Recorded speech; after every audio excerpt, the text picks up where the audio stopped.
freezing outside. How are you wearing just a t-shirt? Addison, that's a little personal. Well, the biggest part, I'm sorry to say, is my fault. Well, what do you know? Now I've seen everything.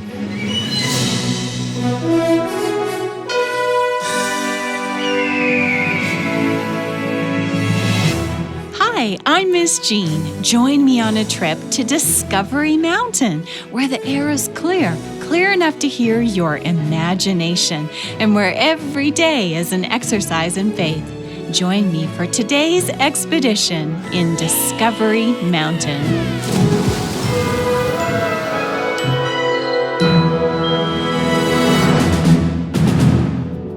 The towns of Discovery Mountain and Grizzly Mountain have looked down on each other for years. Could they have more in common than they realize? The teens in Discovery Mountain first suspected and then befriended one boy from Grizzly, Carson Vermillion. But it looks like that friendship may have already fallen apart. And everybody's still wondering why Discovery Mountain's mailboxes keep getting knocked over. Let's catch up with Brianna and Addison right where we left them at the Frosty Inn in Grizzly Mountain in today's episode called Revelations. So, should we try to follow Carson? I think he's on foot. I don't think that would go well. Well then, so much for that. I think there's one thing we can try that we haven't yet. What? The truth. Oh, yeah, maybe. Remember that verse I mentioned about the wicked flee when no one pursues? Yeah? Well, the rest of it says, but the righteous are bold as a lion. So let's be bold. Here are your lemonade refills. Thank you. Hey, Carson left? Yeah. Can we ask you something? Sure. Well, we met Carson yesterday in Discovery. He came over with a bunch of us to my house to make s'mores. Oh, sounds like fun. Yeah, but, well, we had seen him before. Last week, talking with you outside the restaurant. Oh, I was afraid of that. And, well, he just figured out that we'd witnessed all that, so he just up and left. Not to be weird, but do you know where we might find him?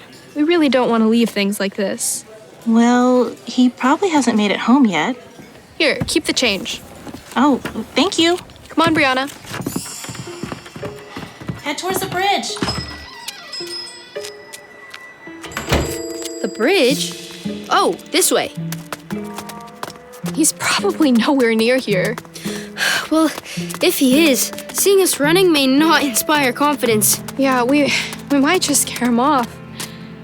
Hey, the stream's down this way. Watch out. The steps look icy. I'm starting to regret this. As they descended the steps down to the creek that ran through Grizzly Mountain, Addison and Brianna spotted Carson tossing rocks into the icy water. Carson! Addison? Brianna? Brianna. What are you two doing here? Well, we thought we'd like to talk to you. You know, as friends. What? Why? Yeah, I mean, we saw you once, but it was just through your restaurant window on what clearly wasn't your best day. Then we got to actually meet you, and you seemed really nice. You don't want to know me. Just ask my mom. I'm a mess. Carson. Just go home. Go home to Discovery Mountain and enjoy your little retro town. Carson, you're welcome there. Anytime. Seriously. We're going night sledding tomorrow. You should join us. Why? So Cyrus can give me a hard time and brag about all the cool stuff he's done? I'm sure you've figured out I just make stuff up. I've never snowboarded at Breckenridge. I've never been to Australia. Carson. Listen, you might as well hear the truth. My family never goes anywhere because my dad found a family he likes better. My mom works 2 jobs and we still barely get by. Now my mom wants me to go stay with my grandparents this summer while she takes some big intensive class. And I know she just wants to get rid of me. Carson, I'm sure that's not true. Really? You should hear her. Carson, I love you, but there's always a but. Just like how my dad says he loves me, but he couldn't stand to stick around. That must feel awful. Yeah, it does. Carson, you can be yourself with us. It's not like we don't have issues. I mean, I've been living with my aunt and cousins until just a few months ago. And it's just me and my dad. I lost my mom. Did your mom leave you for another family? No. She died. Oh.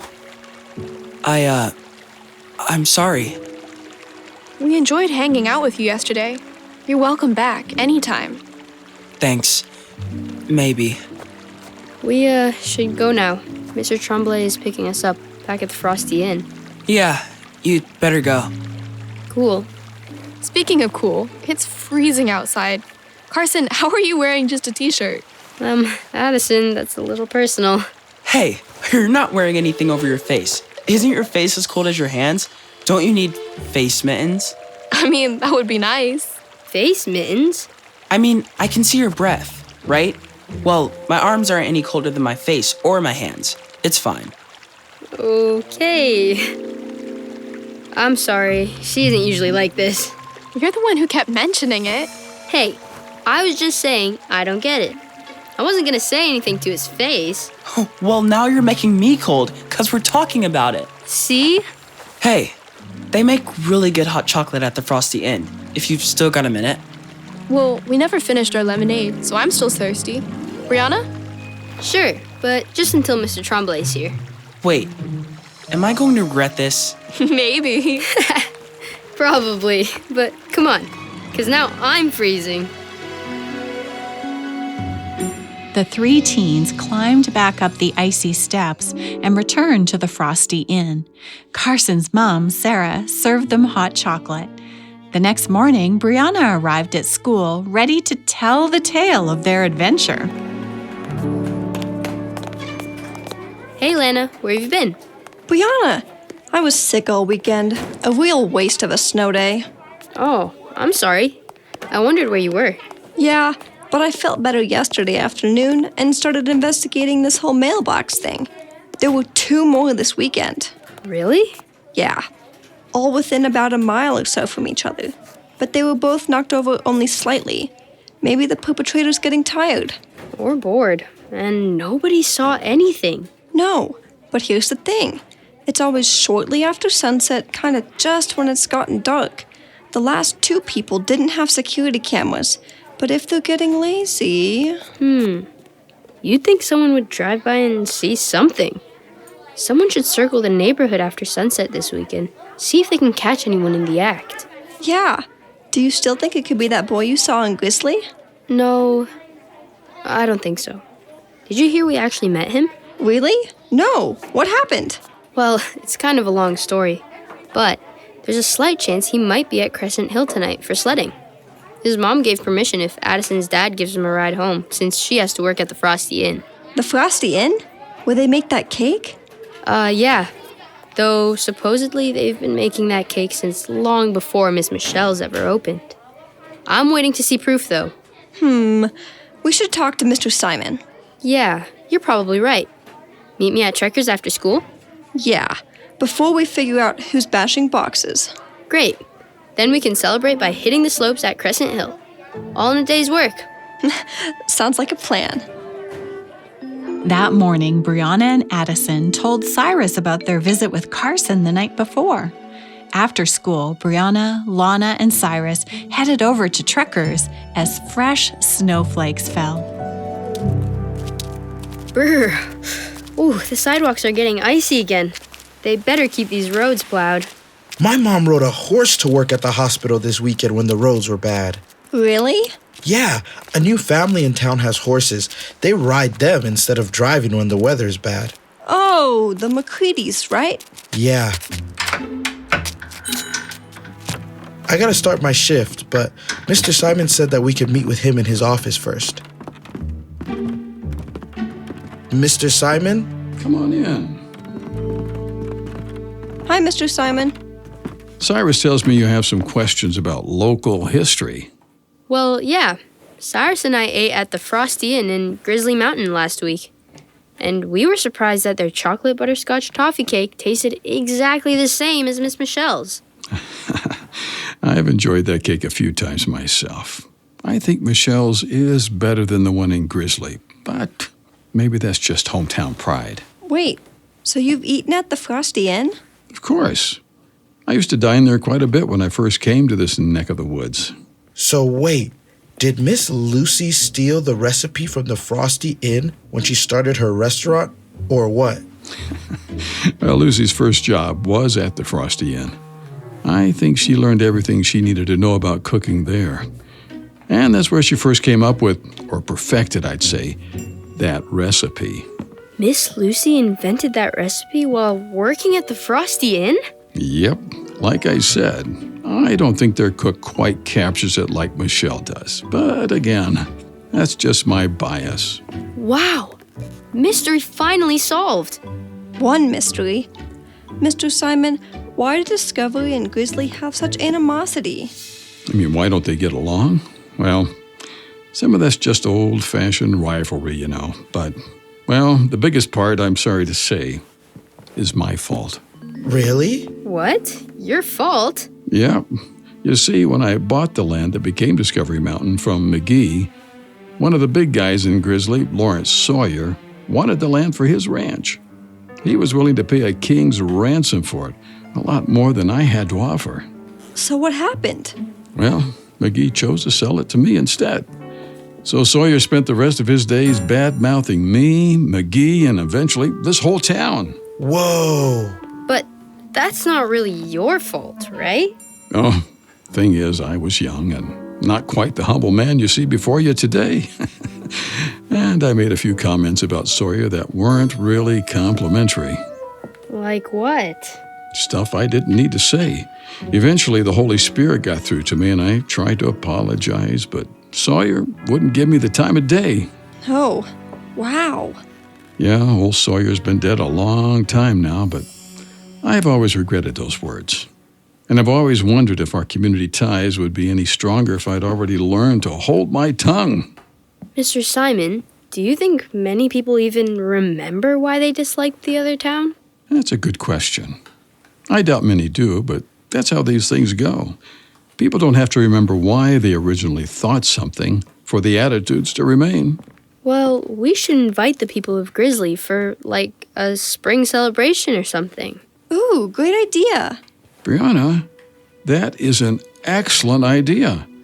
I'd say I'd reach out to someone in Grizzly Mountain about it, but I have a feeling they'd like hearing from you more than me. So, what do you say, Brianna? Yeah, let's do it. Good. Now I gotta get to work. A few mysteries solved. But will they ever see Carson again? And who's vandalizing mailboxes? We just might find out after the break. Would you like to share your faith with Discovery Mountain merch? There are t-shirts, hoodies, and even a ball cap to choose from. Visit discoverymountain.com/store and get your merch today. Hey, I'm Ruben Gomez, executive producer and the voice of Jacob P. Donovan. Do you want to hear all new episodes of Jake's Take, an oddcast you can trust? Sign up to become a Mountaineer and then listen to this exclusive club program and other new content every week. Mountaineers, we'll see you in the clubhouse at discoverymountainclub.com. We'll be waiting for you! Hello, parents. George Swanson here. I invite you to get to know our Parent Ministries flagship program called Authentic. Authentic is a half-hour program of transparent discussions with honest answers. The program covers everyday issues, all with the purpose to discover what it means to live an authentic human existence. Visit discoverymountain.com/authentic for quick and easy links to where you can watch. Have you ever had to forgive someone? It isn't always easy to do. Well, take an adventure with your favorite Discovery Mountain characters and exercise forgiveness in the book Mission Forgiveness. In this interactive faith adventure, you are the main character and you decide what happens next. Jake, Mr. Simon, Kayla, Jamie, Harold, and others will help you on your mission. Find Mission Forgiveness at discoverymountain.com/store. Hey, it's Sean Boonstra, Speaker Director of the Voice of Prophecy, the ministry that brings you this program. Has Discovery Mountain been an encouragement to the children in your life? Weekly Discovery Mountain episodes are made possible through the generosity of our supporters. Would you like to join us as a supporter? Find out how you can receive a Discovery Mountain t-shirt as a thank you gift. Call us at 1-877-566-7365 today. That's 877-566-7365. As the sun set, Brianna, Lana, and Cyrus arrived at Crescent Hill at the same time as Harold. They spotted Officer Lewis helping Logan get a sled out of his car. Hey, Logan's here. Officer Lewis, anything new about those mailboxes? Oh, we're looking into it. But don't worry about it, Lana. I guess it's not the most pressing thing on your plate, sir. It's one of many. We've been helping a lot of stranded motorists the past few days because of the snow. And I just got a call about a possible stolen horse. Wait, the McCready's? Yeah, that's right. Well, have fun sledding. Logan, don't get home too late or your mom will worry. Bye, Dad. There's Mr. Tremblay's car. Wait, is that Carson riding with him and Addison? Looks like it. Carson, you made it. Hey, guys. Thanks, Dad. I brought a friend and loaned him a coat. Thanks, Ads. Looking good, Carson. That purple really works for you. Thanks, Brianna. Hi, I'm Lana. Hi, I'm Carson from Grizzly Mountain. Nice to meet you. You too. All right, guys, who's ready to sled? Wait, everyone stop. Lana, what's wrong? I think I know who's been knocking over mailboxes. You do? Yeah. Logan, you live like a mile from me, right? Yeah? Well, how far is Harold's place from your house? Like half a mile? Right. And Harold, you live maybe half a mile from me, right? Yeah? And how far do you each live from the McCready's? That big property? It's maybe a mile tops. Yeah, same. Me too. Follow me. I'll wait here for you. No way. Come with us, Carson. Okay. Let's go. What are we looking for? We'll know it when we see it. A few minutes later, the group walked along the sidewalk in Cyrus's neighborhood. Well, at least it stopped snowing. It's really pretty with all the snow, though. Yeah. Hey, guys, listen. What? Is that someone walking loudly? It's a horse. Exactly. It's a horse in front of my house. What's it doing? It looks like it's scratching its back on our mailbox. Lana, that's it. There's our culprit. Where's a sugar cube when you need one, huh? Here, Strawberry, here, boy. Logan, call your dad and tell him we found the horse and the mailbox bandit. Right, on it. So the horse has been getting out every night around the same time, just roaming around the neighborhood? Yeah, and trotting home in time to be put to bed in his stable every night. So nobody even knew he was gone. That's wild. Hello? Hey, Dad, come to the Smith's house. We found the horse, and we think we know who's been knocking over the mailboxes. Really? I'll be right there. There you go, good boy. You were just stretching your back, weren't you? You didn't mean any harm, did you? And all along, we thought it was someone attacking our mailboxes. Well, that only made sense, right? Or a really klutzy driver. Yeah, but we were so quick to blame people we didn't even really know. Blame people like... never mind. Wait, you thought I did this? Sorry. Well, I thought your whole town was a bunch of retro weirdos. So, fair enough, I guess. Carson, me too. I mean, I'm sorry. I suspected you of all sorts of things, and I apologize. Well, I thought you were kind of a snob, so I apologize. Man, it's true confession time here. You guys, I was just making stuff up to impress you. There aren't a lot of people our age in Grizzly Mountain. Well then, come hang out with us. Really? Yeah. Carson, you can be yourself here. We like you just the way you are. Thanks, Brianna. A horse, of course. Sorry, I'd have never guessed, but I feel like I should have known. It just goes to show you, doesn't it? Yeah, wild. Dad!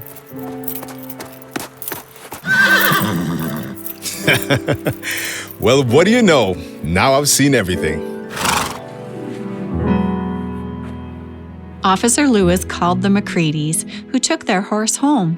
The friends headed back to Crescent Hill to sled under the lights. Afterward, Addison's dad gave Carson a ride back home to Grizzly Mountain. When he arrived home, his mom was waiting for him.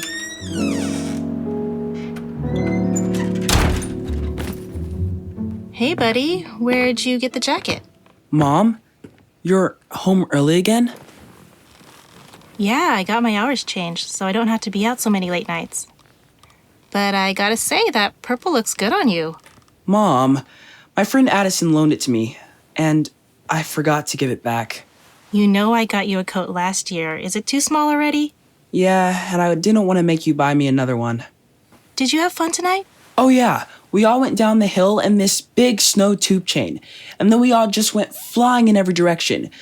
We just got covered in snow. Well, you look like you had a good time. I'm glad. Yeah, thanks, Mom. Thanks for letting me go.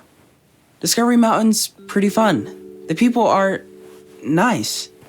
You know, I just realized I've never been there. I should visit with you sometime. Yeah, that'd be fun. Well, looks like you need to return a jacket, so there's that. Yeah, true.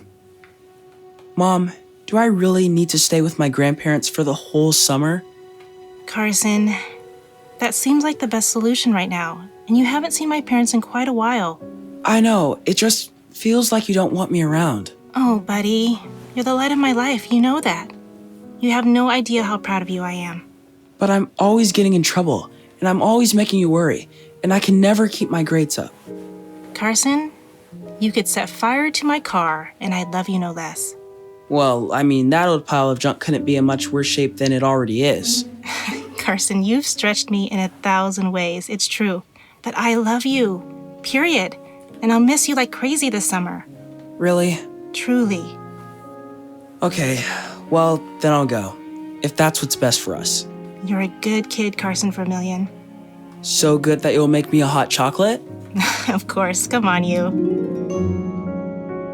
The next day at Discovery Mountain Academy. So, Logan, they had a hole in their fence, big enough for a horse to saunter through this whole time. And they never even knew it? That's what my dad says. Clever strawberry. Lana, I wonder how much longer it would have taken someone to figure this out. I mean, how do you miss a horse wandering around? It's always quieter in the snow. Don't tell Carson, but I guess we are a pretty quaint little town after all. Though that blizzard didn't help. The teens filed into history class. It was time for their group project presentations. Addison and Cyrus, you're up.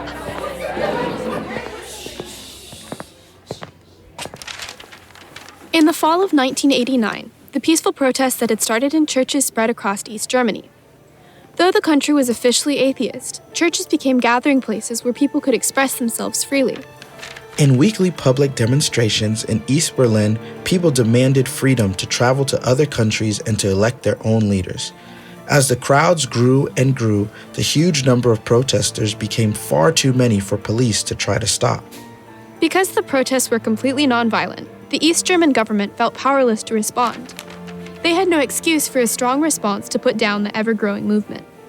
Though East German media ignored the protests, people learned about them from West German television, and more people realized they could speak out without fear.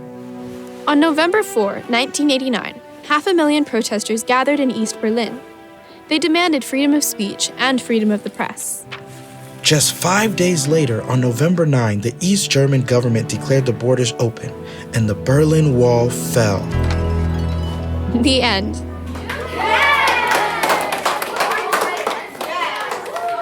Thank you, guys. That was an excellent presentation. Thank you. Thanks, everybody. You know, there is so much we could unpack from that. Addison and Cyrus, Can you guys tell us how you would feel if you grew up trapped somewhere that you couldn't leave? Well, I felt claustrophobic just from the few days I was stuck at home in the snowstorm. Right. But I think a lot of people feel trapped by their home lives or by what they think people expect of them. Or just by what opportunities they feel like they have. Yeah. It doesn't have to take an army to make people feel like they have no options or nowhere to turn. I think people can feel trapped because they just don't feel any hope. It takes a lot of faith to see your way out of that. And sometimes it's up to us to give people a hand and help them see past where they're stuck. You know, we were just studying Sennacherib's siege of Jerusalem in Bible class. And at some point, you just realize only God can truly solve this problem. Yes, that's when exercising faith can be especially challenging. But when we see God moving those mountains for us, or those walls, it really builds our faith. I can't wait for our mission project to Cobbler's End. We can give hope to Gertrude and her friends. Exactly. So, are you wondering whatever happened to Mia and her investigative podcast? Take a listen. Welcome to this special edition of the Mountain Mysteries Podcast. We're coming to you from outside Michelle's Cafe, where citizens have gathered once again for healthy food and delicious snacks. I just tried a chocolate malt, and while I'm still not sure what I just ate, it was pretty good. Listeners, I'm Mia. And I'm Janet. We're talking today with Lana, who solved the mystery of the bashed boxes and the missing horse at the same time. That has got to be some sort of a record, Lana. Just putting two and two together, Mia. Lana, what did you learn from this investigation? That even when something or someone seems super suspicious, there's always more to the story. Words to live by, Lana. Words to live by. And that's another season of Discovery Mountain. We've braved a blizzard, investigated vandalism, sorted out suspicions, and we met Carson and his mom in Grizzly Mountain. So, Director Doug, do you think we'll see any more of them? Well, I sure hope so. Carson really seems to like his new friends over the hills in Discovery Mountain. And you know, sometimes what starts off poorly can still grow into a beautiful friendship. Well, absolutely. Especially when we take the time to get to know people and give them grace. Well, be sure to join us here for new adventures each week. And until that time, keep exercising your faith. You've been listening to Discovery Mountain, where the air is clear enough to hear your imagination, and where every day is an exercise in faith. To listen to other episodes and to send us a message, visit us online at discoverymountain.com. Discovery Mountain is a production of the Voice of Prophecy. Join us again next time here in Discovery Mountain, where every day is an exercise in faith. Revelations was written by Tom Paul Wheeler, produced by Jean Boonstra, and post-produced in Ontario, Canada by Douglas Bruce and Danny Columbi. Recorded in Loveland, Colorado, Bowmanville, Ontario, and remotely from around the world.